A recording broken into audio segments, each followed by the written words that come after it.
Welcome to Wanna Bet, the daily gambling game show that takes betting seriously, but not much else. Get our favorite plays on the totals, sides, props, exotics, and futures to jump on now. So let's get it started with Jason and Ben. Let's get it started with Jason and Ben. Let's get it started with Jason and Ben. Subject som känner konstigt, pappa konstigt felino. Let's get it started with Jason and Ben. Let's get it started with Jason. Yo, what's going on? Thank you for tuning in to Wanna Bet. I am Jason. That is Ben. We are Wanna Bet. Sometimes our buddy Eric Casillas is with us. That's on Mondays. We're all a part of the Super Discord, which we'll tell you about in a minute. And we're here to do nothing other than try to take the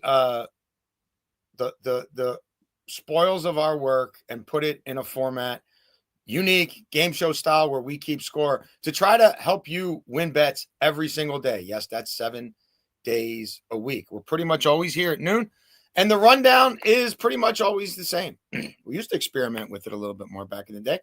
Maybe we will in the future. If we sell some of these elements, Beltway Ben, if they were to get sponsored by somebody, then, maybe Dog of the Day might come back, maybe Trend or Bend. Who knows? But for now, first, second, third down, 3 favorite bets that Ben and I have made since we gave you out a whole bunch of winners yesterday. Fourth and long is really fourth and short. Quick hitters, ways to get you paid early in a game. So maybe you don't want to sit through the entire game. Maybe you can't. Maybe you got to go to dinner with the wife or the boyfriend, or maybe you got to go get your dog groomed. Who knows? You can only watch a quarter of the game. We might have a winner for you.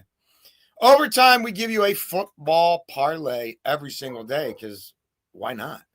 And like I said, totally transparent. So how'd it go last night, Beltway Ben? There you go, folks. A lot of the things we get on early, so those games have not been played yet, but you're also not going to be able to find those numbers today. Look, I lost a Nerfy last night. Beltway Ben, I got to tell you, sometimes, something happens and you're like, that sucks, but maybe it's for the best. So second pitch of the game on a night where all the announcers are like, nobody's hitting one out of Wrigley tonight. Lindor gets a thigh cut meatball from Horton, and he crushes it. So game over for me, Nerfy over. I changed the channel. Go back to the Guardians game. Then in the bottom of the first, I switched back over just in time.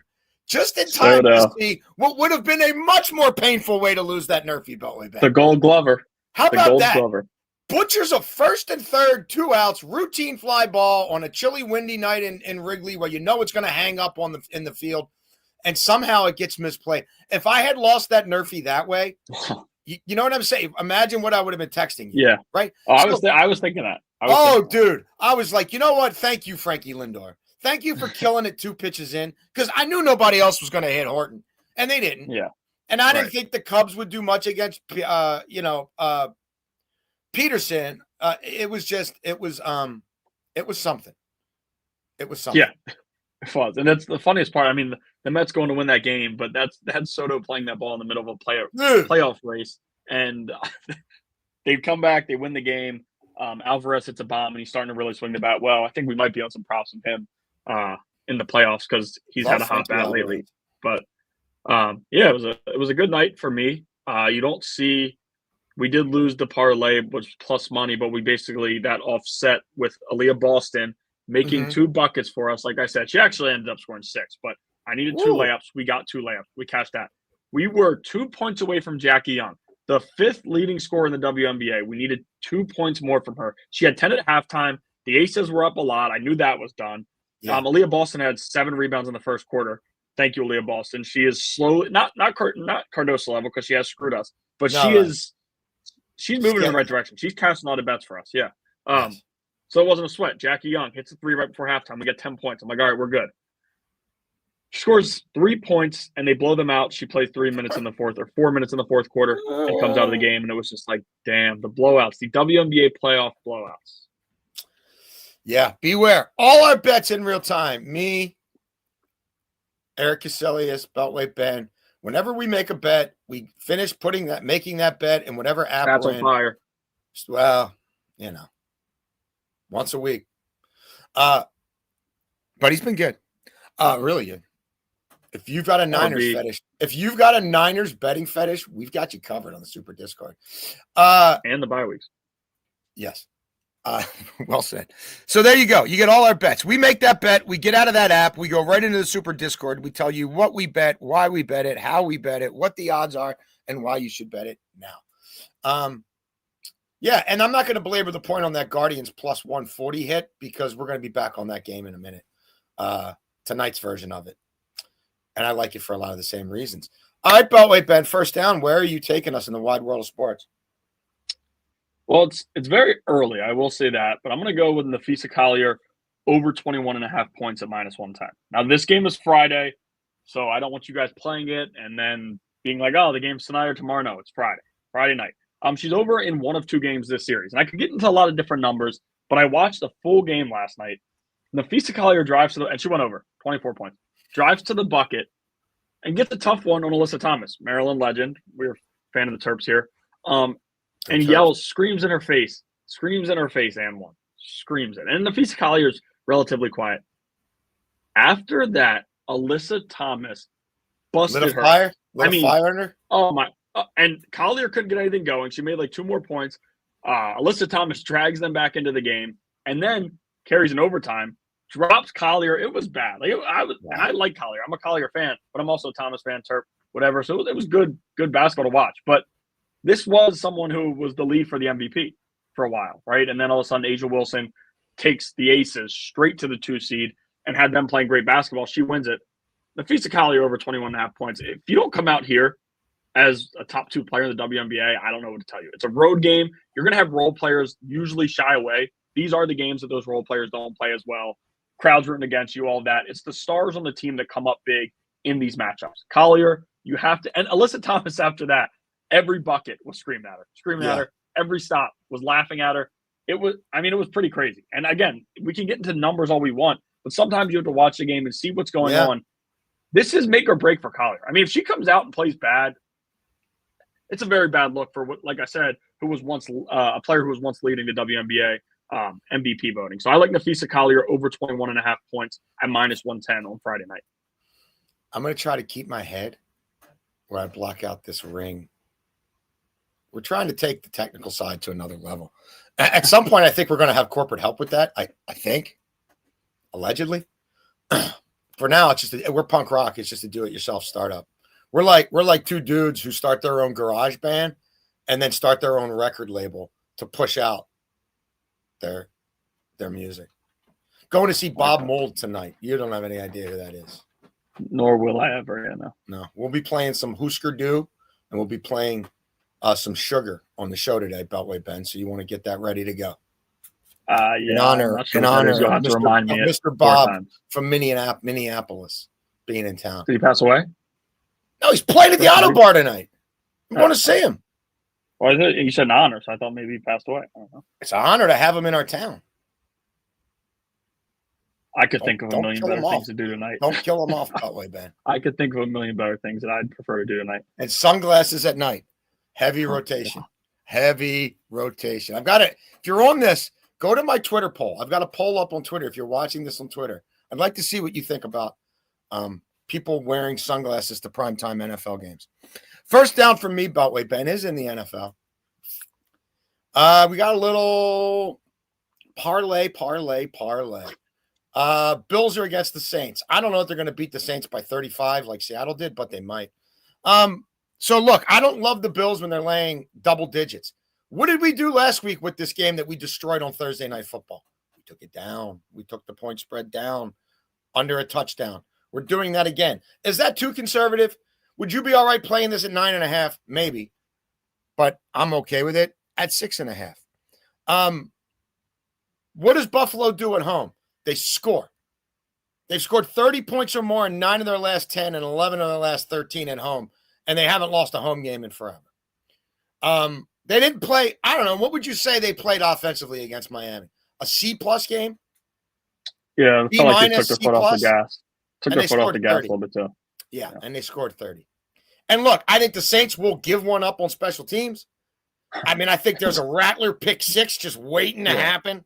And I think this offense is going to score at least 24 on their own. Hopefully the kicker doesn't miss a 38-yarder to kill my first half money lines. I won't have first half on this one. Fool me once. And James Cook, if you haven't been paying attention, has a touchdown in 7 straight and 13 in the last 15. I almost played this. I have played this first half touchdown. You can get plus money on this for first half touchdown. You want to play this 2 Cook touchdowns, which he's doing with some frequency. Now we're talking plus 350, plus 400 range. But we're going to keep it simple, stupid here and go with that. We will have other parlays in this game tied to a Rattler interception. It's shocking to me he hasn't thrown more yet. Second down, Beltway Ben. Yeah, second down. Listen, I'll start by saying sometimes I'm a hypocrite in certain ways. I thought for sure I wasn't going to be playing a lot of MLB. Well, today I have 2 MLB plays because the situations. Please tell me he's one of them. Absolutely, because I'm not all Quinny P on a Quinny P day. Absolutely not. Absolutely not. You don't like money. 19 straight money line wins. I do. We're up. No, wait, Ben. Why don't you like cashing tickets with me? Beltway Ben, over here, Quinny P. I know a lot of your soccer plays. I won 19 straight times on the money line. Yeah, we took first 5 last time. I didn't play that. And that didn't cash, but the regular money. That's because they didn't score any runs, but we still won on the money line. They're a fraudulent baseball team. They are a fraudulent baseball team. Quinny P. Fraudulent baseball team. The floor is yours. I tried to help you. Quinny tried to help you. The time I took them, they cashed. I'm just not going to continue to ride a team that I think is fraudulent, and I think they're going to show their face in 2 weeks. Can't wait. Oh, the big buy! I cannot wait. I am excited for it. Wait. Also, by the way, who they're going to play? By the way, if they match up, Dodgers are bringing Sasaki back to relieve. That is terrifying. I mean, literally terrifying. Not for the Brewers. I'm talking about for the Dodgers. Dodgers they don't said have he had 2. Dude, they're trying to put him in the pen. Ohtani does look good though. They played that right. He was up to 90-some pitches yesterday. Ohtani is. Maybe a game 1. Only thing I don't like about my Brew Crew is that that's not a true outdoor stadium. If that was like the old dump, they'd have a better home field advantage, and those teams would be freezing their ass off. But yeah, and the brand of baseball they play, like it would help to. I mean, they don't need home runs. No, exactly. It would if they played outdoors in October, they'd have more playoff wins. I agree with that 100%. But I do like Hunter Brown over 5.5 strikeouts. Must-win game for Houston. We're going to get to Houston in a minute. Just go look at how they've played. They've had a lot of must-win games lately. It's kind of like the Tigers. How's that been working out for them? They have. But Houston's better than Detroit. I think Detroit has a better manager, but Houston gave up on him because of the cheating thing. But it's fine for everybody else to cheat, just not Houston. Whatever. Athletics are not striking out a ton at home. But the 13 Ks in 2 starts for Hunter Brown against Houston. Went over it once, had 8 in the other one. Or went over it once with 8 and then had 5, I think, in the other one. Just lost on the hook. This can't be a 3 to 4 inning start. Jason Alexander, who somehow had turned things around 2 nights ago against Seattle, goes 1 1/3 and gives up 6. Like, that can't be the issue. Javier couldn't get through 5 last night. He's got a 27.1% K rate striking batters out on the road. He's over this in 4 of his last 6. To me, I've talked about that bullpen time and time again. With no hater, you don't want to go Brayu too early because he's your closer now. And I don't trust the other guys. So Hunter Brown, we should get 6 innings from him. And you're also pitching in a park where you know the ball flies. You know you have to be careful giving up the long ball. You got to get some swing and miss. I like him over 5.5 Ks. Again, because I don't think they're that quick with the hook because I think he's good enough to get them to 6 innings, especially with how much they've had to use the bullpen lately. And he also needs to shut this lineup down. The Astros offense is like 3 runs in their last 4 games or something crazy. So hopefully Hunter Brown can shut it down, but I'm going over 5.5 Ks. Second down for me. We're getting on another NFL game early. I am not on my Brew Crew today here. I may be in the Super Discord. You think I totally let a Quinny P day pass? Quinny P. Quinny P. Quinny P. You can still cash for me. Not on Want to Bet on the Discord and in real life. Does he start in the playoffs? Why the hell not? I just think he's going to get ripped. I think it might be a they got the Miz in the pen. We could have the Miz, DL Hall, and Tobias Myers. 3 of my favorite guys in the Tobias pen. Myers. Yeah. Love Tobias Myers. Yeah, he was good last night. All right. Why am I on this? I'm taking the Packers down under 6 to be safe. Like, do I mind laying what's now 7.5 going to 8? I don't. Why? Because the last 5 times these teams have met, the Packers have destroyed them. Because LaFleur is 22-11-1 against the spread in prime time. Because LaFleur has cashed like nobody else in September against the spread since he started becoming an NFL head coach. Because LaFleur is 12-3 against the spread on Sunday Night Football. Because he has the better team that has scored at least 31 points in their last 5 meetings with the Dallas Cowboys. Because Green Bay's allowing 14.7 points per game. Oh, yeah. And Parsons is coming back to wreck Jerry's night. And the one guy they got in that trade who could help him now, and I'm a big Kenny Clark guy, and he did moderately help their rush defense, he's hurt. How has Dallas done against quarterbacks this season? How about 72% completions, 360 yards a game, 7 touchdowns and 1 pick? We all saw what Jordan Love did against these mooks in the playoffs, right? And that was with Micah Parsons on the other side. Now Micah Parsons is with him. He might throw a pass to Micah Parsons in this game. If I could bet a Micah Parsons revenge, take that, Jerry Jones, up your backside anytime touchdown, I would sprinkle on it. Dallas has allowed 2 or more passing touchdowns in 11 of their last 16 games. They've allowed 31 passing touchdowns in those 16 games. I'm not great at math, but that's almost 2 a game. I do think Jacobs gets going here, but I also think Jordan Love throws for a couple. 3rd down, Beltway Ben on this glorious Quinny P day. Yeah, not positive yet, but I might play that. Jordan Love by itself. I know you minus 120. You can still get it at right. I'm just going to say it.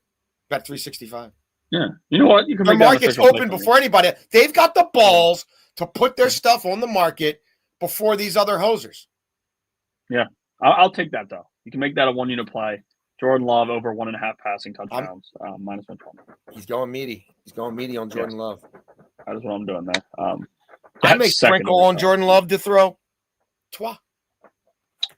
Worked for you last week with Josh Allen. That was a very, very nice cash.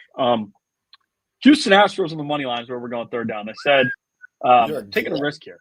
Taking a risk here. And I will start by saying this. A lot of people might start hating me for this. When everybody hated the Astros, I loved them. That's when I started liking them? Yes. The Yankees cheated. Oh, you know what? Let's sweep down the rug. Oh, the Red Sox cheated. Oh, you know what? That's it. But the team that wins, that's who we have an issue with. The Houston Astros. I like them. I'm a diehard Orioles fan. But when the Orioles were also winning 40 games at that point, so I had somebody to root for in the playoffs, and it was the Astros. I used to love Altuve and those guys. Then I stopped after they got caught. Altuve's still an incredible baseball player. Should be a Hall of Famer. Whatever. He's a definite Hall of Famer. You know how they are. He's a Hall of Famer. I agree, but also like Correa, but I don't know, Boris Clients, all of them just give me a little bit of a, I don't know, whatever. Houston Astros on the money line. Now, a couple of weeks ago, I started talking about the Yankees and the Red Sox. Now, this is the Red Sox-Astros race. Red Sox probably have the hand. They're up a game. Again, having Rafael Devers in that lineup would change things. The Red Sox are not very good. Red Sox can't catch the baseball. Did you see Story again last night? It's a problem. All the way around. They are, but I'm telling, like, in real time, I said that about the trade. Everybody, a couple weeks after, do you see what Devers is doing? Okay, well, look what he's done since everybody complained about it. And the return that doesn't help you at all. It's all about the money. Let's see what they do in the offseason to see how well they spend that money. But the Astros need to catch the Red Sox. It's a must-win game, as I said. Now, Jason made the point earlier. How many must-win games have they had? Because the Seattle series, the Seattle series. But the difference is playing Seattle and playing Sacktown A's are 2 different things. Now, the A's are playing spoiler right now. Like, they just – and it's scary there. But go look at what Luis Severino has done there when he's not bitching about pitching in that park, when he's doing whatever, because he's been bad. And even if he does shut them down to 1 to 2 runs, I think Hunter Brown can do it. I truly think Hunter Brown can do it. And the A's bullpen isn't very good at itself. I know I always tell you I don't trust Houston's, but I don't trust the A's either. So I think Houston has to win this game. The lineup's got to step up. And Pena sat out again last night. I don't know. It's pretty – I'm worried for them. But they're 1 game back. And, again, they're going to have to like I was looking at the standings today. Like Boston goes 3-2, the Astros have to go 4-1. However it is, like the Astros have to win these games. Now, Hunter Brown, you have your ace on the mound. The bullpen didn't have to use a ton of their top guys last night, but they did have to go pretty long. I like Brown to go long in this one, and I like them to win the game -130 against Severino, who has been throwing beach balls at home. Just kind of what happened. So I like the Astros on the money line. Third down for me. We were on Thursday Night Football. I think Jackson Smith-Njigba goes off in this game. He's been going off all year. Darnold loves throwing to him. He's a mismatch in the slot. And Arizona is struggling against number one wide receivers. So, I mean, I don't know. Where do you want to start? You want to start with the long receptions? Smith-Njigba has a reception of 40 yards or more in all 3 games this season. Arizona has given up 3 passing plays of 25 yards or more already this year. And Arizona got torched by Pearsall. Olave, even with Rattler barely throwing to him, was open all the time.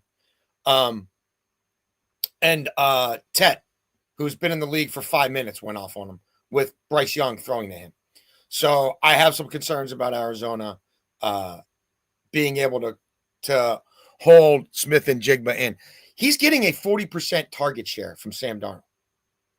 I mean, we all know where the ball's going. It's a funnel. And him in the slot with a two-way go has been a problem. And again, Arizona's dealing with some injuries in their secondary. Arizona's pass rush is not what I think they thought it would be. And Arizona plays a lot of cover 4.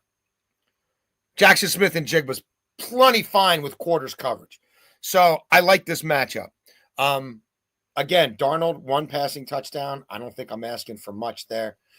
It would not shock me if Smith-Njigba goes well over 80-some yards. He was doing that with regularity against Arizona in the past with Geno at quarterback. Fast track, perfect night for pitch and catch in the dome. So that's where we are. 4th and short, Beltway, Ben. Don't trust our graphics. We're getting new ones. Well, no. For you, I think it's going to be 4th and short. For me, we're going 4th and long. And I got creative here, right? Good for you. I like told creativity. Yeah, I got creative here. So 4th and long, the longest reception. You like what I did there? 4th and long, longest reception here. We're playing it for Marvin Harrison. I like him to have a reception longer, 20 yards or longer, -130. Now, I know we're probably going a little overtime, and I've talked a lot today, so I'll try to get quick here. Marvin Harrison, last game had the drops. I talked about it all day yesterday. The loyal listeners, you can go back. We're on Apple Podcasts, Spotify, YouTube, everywhere. I mean, we're everywhere, and it'll be up soon. World domination. Yes, by the day.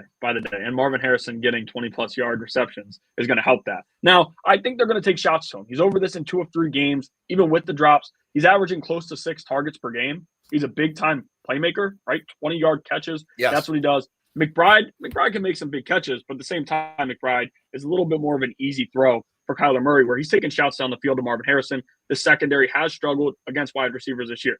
Now, they've been fine, haven't given up a ton of long ones, but a number of wide receivers have gone for a reception longer than 20 yards this year against Seattle. So I do like Marvin Harrison to catch a 20-plus yard reception as he's done in 2 or 3 games this season.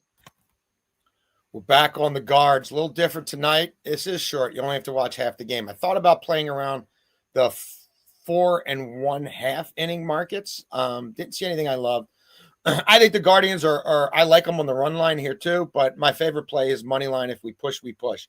I gave you a lot of the numbers yesterday. Guardians are now 10-1 in their last 11. The Tigers are 1-11.